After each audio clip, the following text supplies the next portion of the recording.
Good morning students. Class 11th geography में अपना जो टॉपिक चल रहा था वो चैप्टर नंबर 2 था, संरचना और भू आकृति विज्ञान, जिसमें अपन ने संरचना के दृष्टि संरचना का अर्थ क्या होता है, स्थलाकृति की जो बनावट होती है उसके बारे में, अपने महाद्वीपीय जो क्षेत्र है, प्रायद्वीपीय खंड जिसको बोलते हैं, प्रायद्वीपीय खंड, हिमालय और सिंधु गंगा मैदान, इनके बारे में अपन पढ़ चुके हैं। उसके बाद में अपन ने भू आकृतियों में यानी अपने धरातल को 6 महत्वपूर्ण भागों में विभाजित किया है। उत्तरी पूर्वी पर्वतमाला या उत्तरी पर्वतीय प्रदेश, गंगा का विशाल मैदान, प्रायद्वीपीय पठार, भारतीय मरुस्थल जिसको अपन थार का मरुस्थल कहते हैं, तटीय मैदान और द्वीप समूह। इसमें अपन ने उत्तरी पर्वतीय प्रदेश और उत्तर का विशाल मैदान अपन पढ़ चुके हैं। आज हम प्रारंभ करेंगे प्रायद्वीपीय पठार। तो ये प्रायद्वीपीय पठार के बारे में अपन देखते हैं आज कि प्रायद्वीपीय पठार जो है वो किस रूप में विभाजित है और हमारे लिए क्यों महत्वपूर्ण है। तो प्रायद्वीपीय पठार के बारे में आज हम देखते हैं, ध्यान से देखना है। प्रायद्वीपीय पठार, अब प्रायद्वीपीय पठार एक कठोर भूमि है। पठार का अर्थ क्या होता है, यानी खनिजों की दृष्टि से काफ़ी संपन्न क्षेत्र होता है और कठोर भूमि होती है, कुछ ऊपर उभरा हुआ भूभाग होता है। तो नदियों के मैदानों से 150 मीटर ऊंचाई से, अब इसने कहा है कि जो मैदानी क्षेत्र होते हैं उस मैदानी क्षेत्र से 150 मीटर की ऊंचाई से ऊपर उठा हुआ प्रायद्वीपीय पठार तिकोने आकार वाला कटापटा भूखंड है जो अपने भारत में स्थित है, जिसकी ऊंचाई 600 से लेकर 900 मीटर तक ऊंचाई पर स्थित है। उत्तर पश्चिम में दिल्ली में, गुजरात से राजस्थान और दिल्ली तक जो अरावली पर्वत का विस्तार पाया जाता है वो इसी का पार्ट माना जाता है। दिल्ली कटक अरावली पर विस्तार, पूर्व में राजमहल पहाड़ियाँ, पश्चिम में गिर पहाड़ियाँ, दक्षिण में इलायची कार्डमम पहाड़ियाँ और प्रायद्वीपीय पठार की सीमाएँ भी निर्धारित है। उत्तर पूर्व में शिलोंग तथा कार्बी एंगलोंग पठार भी इसी क्षेत्र का पार्ट माना जाता है। अपन प्रायद्वीपीय पठार को ध्यान से देखते हैं तो एक पठार के रूप में देखते हैं, लेकिन इसके अंदर बहुत सारे छोटे छोटे पठारों को शामिल किया गया है। भूखंड का विस्तार है। प्रायद्वीपीय भारत अनेक पठारों से मिलकर के बना हुआ है। प्रायद्वीपीय जो भारत है वो अनेक प्रकार के पठार, जैसे हजारीबाग का पठार, पलामू का पठार है, पलायू जो लिखा हुआ है, पलामू का पठार, रांची पठार, मालवा पठार, कोयम्बटूर पठार, कर्नाटक पठार, ये सारे पठारों को मिलाकर एक प्रायद्वीपीय पठार बना हुआ है। ये भारत के प्राचीनतम और स्थिर भूभागों में से एक है। सामान्य तौर पर प्रायद्वीप की ऊंचाई पश्चिम से पूर्व की ओर जब जाते हैं, पश्चिम से पूर्व की ओर जब बढ़ते हैं तो ये ऊंचाई धीरे धीरे क्या होने लग जाती है, कम होने लग जाती है, और इसलिए नदियों का बहाव भी क्या है, पश्चिम से पूर्व की ओर है, जिसका प्रमाण यहाँ की नदियों के बहाव की दिशा से भी चलता है कि इसका जो ढलान है वो कहाँ है। प्रायद्वीपीय पठार की कुछ नदियों के नाम जो बंगाल की खाड़ी में और कुछ अरब सागर में गिरती है, कुछ स्थलाकृतियों के नाम भी बताए जो पूर्व की ओर प्रवाहित नदियों में से संबंधित मानी गई है, परंतु पश्चिम दिशा में बहने वाली नदियों से संबंधित नहीं है। अब अपन बात करें कि पश्चिम दिशा में बहुत कम ऐसी नदियाँ हैं जो पश्चिम दिशा में, पश्चिम का अर्थ क्या होता है, अरब सागर में गिरने वाली नदियाँ, तो और पूर्व का अर्थ होता है बंगाल की खाड़ी में गिरने वाली नदियाँ।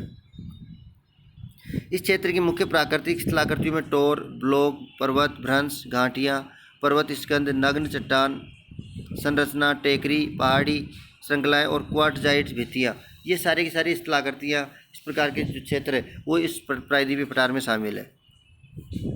जो प्राकृतिक जल संग्रहण के स्थल, इस पठार के पश्चिम और उत्तर पश्चिम भाग में मुख्य रूप से काली मिट्टी पाई जाती है, जो कपास के उत्पादन के लिए काफ़ी महत्वपूर्ण होती है। प्रायद्वीपीय पठार के अनेक हिस्से, अनेक भू उत्थान, निमंजन का अर्थ नीचे की ओर धंसा हुआ, उत्थान का अर्थ होता है ऊपर की ओर उठा हुआ, भ्रंश और विभंग निर्माण प्रक्रिया के अनेक पुनरावर्ती दौर से गुजर रहे हैं। भीमा भ्रंश का उल्लेख करना आवश्यक है क्योंकि वहाँ बार बार भूकंपीय हलचलें होती रहती है। अपनी पुनरावर्ती भूकंपीय क्रियाओं की क्षेत्रीय विभिन्नता के कारण भी प्रायद्वीपीय पठार और धरातली विविधताएं इस क्षेत्र में धरातल में अनेक प्रकार की विविधताएं देखने को मिलती है। इस पठार के उत्तर पश्चिमी भाग में नदी खंड और महाखंड और इसके धरातल का जटिल क्षेत्र, जटिल का अर्थ क्या होता है, उबड़ खाबड़ क्षेत्र जो है वो काफ़ी जटिल बना हुआ है। चंबल, भिंड, मोरेना खंड इसके महत्वपूर्ण उदाहरण हैं, जहाँ से बहुत सारी नदियों का उद्गम भी माना जाता है। मुख्य उच्चावच लक्षणों के अनुसार प्रायद्वीपीय पठार को 3 महत्वपूर्ण भागों में विभाजित किया हुआ है। अब प्रायद्वीपीय पठार उसको 3 भागों में डिवाइड किया है, दक्कन का पठार, मध्य वाला उच्च भूभाग और उत्तरी पूर्वी पठार। अब सबसे पहले अपन देखते हैं दक्कन का पठार। इसके पश्चिम में पश्चिमी घाट, पूर्व में पूर्वी घाट और उत्तर में सतपुड़ा, मैकाल और महादेव की पहाड़ियाँ स्थित है। पश्चिमी घाट को स्थानीय तौर पर अनेक अलग अलग नामों से जाना जाता है, जैसे महाराष्ट्र में उसको सह्याद्री के नाम से जानते हैं, कर्नाटक और तमिलनाडु में नीलगिरी, केरल में अन्नामलाई और इलायची, कार्डामोम पहाड़ियाँ। पूर्वी घाट की तुलना में पश्चिमी घाट जो है ऊंचे और अविरत है। उनकी औसत ऊंचाई लगभग 1500 मीटर है, जो कि उत्तर से दक्षिण की तरफ बढ़ती जाती है, उत्तर से दक्षिण की ओर बढ़ती जाती है। किसकी बात कर रहे हैं अपन? दक्कन के पठार की। प्रायद्वीपीय पठार की सबसे ऊंची चोटी अनाईमुडी है, जो 2695 मीटर ऊंचाई पर स्थित है, जो पश्चिमी घाट की अन्नामलाई पहाड़ियों में स्थित है। दूसरी सबसे ऊंची चोटी मानी जाती है डोडा बेटा, और ये नीलगिरी पहाड़ियों में स्थित है। ज़्यादातर प्रायद्वीपीय नदियों की उत्पत्ति पश्चिमी घाट से मानी जाती है। पूर्वी घाट अविरत है। पश्चिमी घाट से अनेक प्रकार की नदियाँ निकलती है, और पूर्वी घाट जो है अविरत का अर्थ वहाँ से नदियों का उद्गम नहीं होता है। और महानदी गोदावरी, कृष्णा और कावेरी जैसी नदियों द्वारा अपरदित होती है। और यहाँ की मुख्य श्रेणियाँ जावादी पहाड़ियाँ, पालकोंडा श्रेणी, नल्लामाला पहाड़ियाँ और महेंद्रगिरी पहाड़ियाँ पूर्वी और पश्चिमी घाट नीलगिरी पहाड़ियों में आपस में मिलते रहते हैं। नेक्स्ट अपन बात करते हैं, तो ये तो था दक्कन का पठार, उच्च भूभाग, मध्य उच्च भूभाग। पश्चिम में अरावली पर्वत इसकी सीमा, और इसके दक्षिण में सतपुड़ा पर्वत उच्चिष्ट पर्वत पठार की श्रेणियों से बना हुआ है, जिसकी समुद्र तल से जो ऊंचाई है 600 से लेकर 900 मीटर तक मानी गई है। ये दक्कन पठार की उत्तरी सीमा बनाते हैं। ये अवशिष्ट पर्वतों के उत्कृष्ट उदाहरण है, जो काफ़ी हद तक अपरदित है, और इनकी श्रृंखला टूटी हुई है। प्रायद्वीपीय पठार के इस भाग का विस्तार जैसलमेर तक है, जहाँ ये अनुदैर्ध्य रेत के टिब्बे, चापाकार बरखान रेतीले टिब्बों से ढके रहते हैं। और अपने भूगर्भिक इतिहास में ये क्षेत्र कायांतरित प्रक्रियाओं से गुजर चुका है, और कायांतरित चट्टानें जैसे संगमरमर, स्लेट, नाइस की उपस्थिति यहाँ पर महत्वपूर्ण प्रमाण है, जो इस भूभाग को कठोर बनाए रखते हैं। समुद्र तल से मध्य उच्च भूभाग की ऊंचाई 700 से लेकर 1000 मीटर के बीच में पाई जाती है, और उत्तर पूर्व दिशा में इसकी ऊंचाई कम होती है। उत्तर और उत्तर पूर्व दिशा की ओर जैसे जैसे बढ़ते जाते हैं, तो इसकी ऊंचाई भी क्या हो जाती है? कम होती जाती है।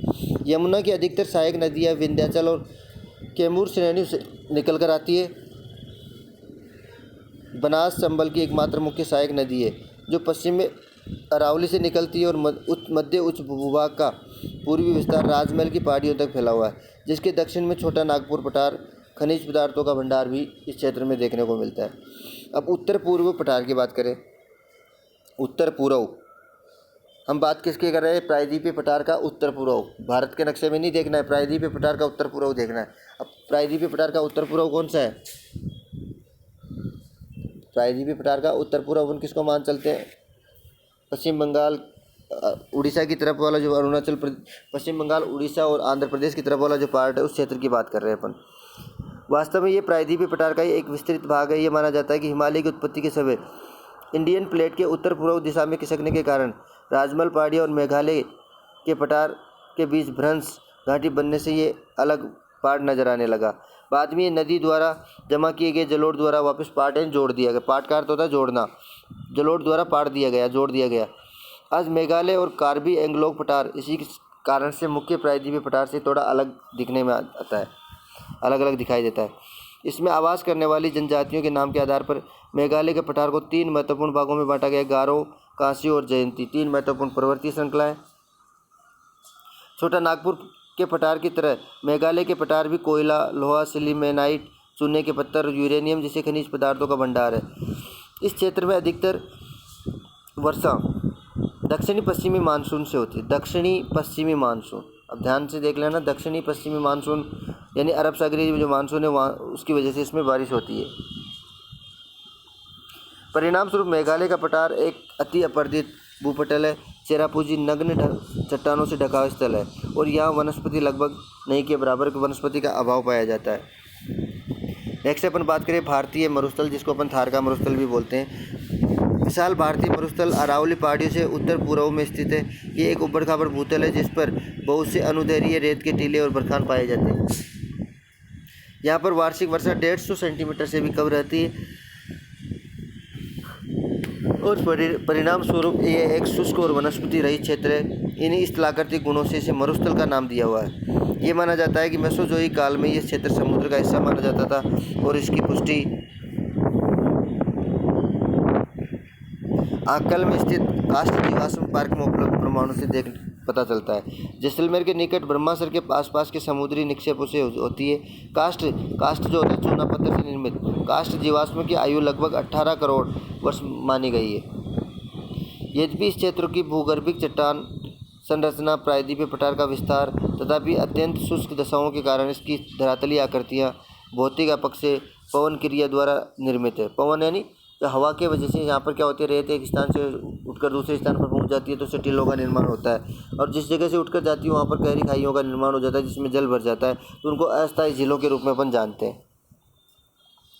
यहाँ की प्रमुख स्थलाकृतियाँ स्थानांतरित रेत के टीले। एक टीला एक आज यहाँ होता है, कल दूसरी जगह चला जाता है, तो उसको बोलते हैं स्थानांतरित, जगह बदलने वाले रेत के टीले। छत्रक चट्टानें होती है जो और कई बार बारिश के समय में देखते हैं ब्लैक वाइट कलर की छतरियाँ बन जाती है।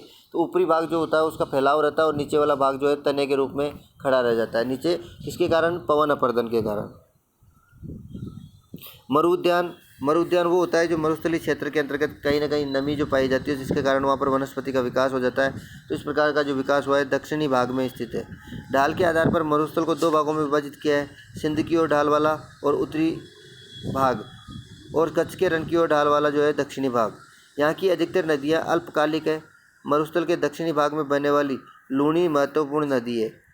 अल्पवृष्टि और बहुत अधिक वाष्पीकरण की वजह से इस प्रदेश में हमेशा जल का क्या बना रहता है? घाटा बना रहता है। कुछ नदियाँ तो थोड़ी दूरी तय करने के बाद ही मरुस्थल में क्या हो जाती है? लुप्त हो जाती है, और ये अंतःस्थलीय अफवाह का उदाहरण है। अंतःस्थलीय अफवाह यानी आंतरिक भाग में बहने वाली नदी का उदाहरण, जहाँ नदियाँ झील या प्लाया में मिल जाती है और इन प्लाया झीलों का जल जो होता है कैसा होता है? खारा होता है, इसे नमक बनाने का कार्य किया जाता है। तो ये 2 महत्वपूर्ण भौतिक प्रदेश आज अपन ने पढ़े। अब नेक्स्ट वीडियो में अपन पढ़ेंगे तटीय मैदान और द्वीप समूह के बारे में।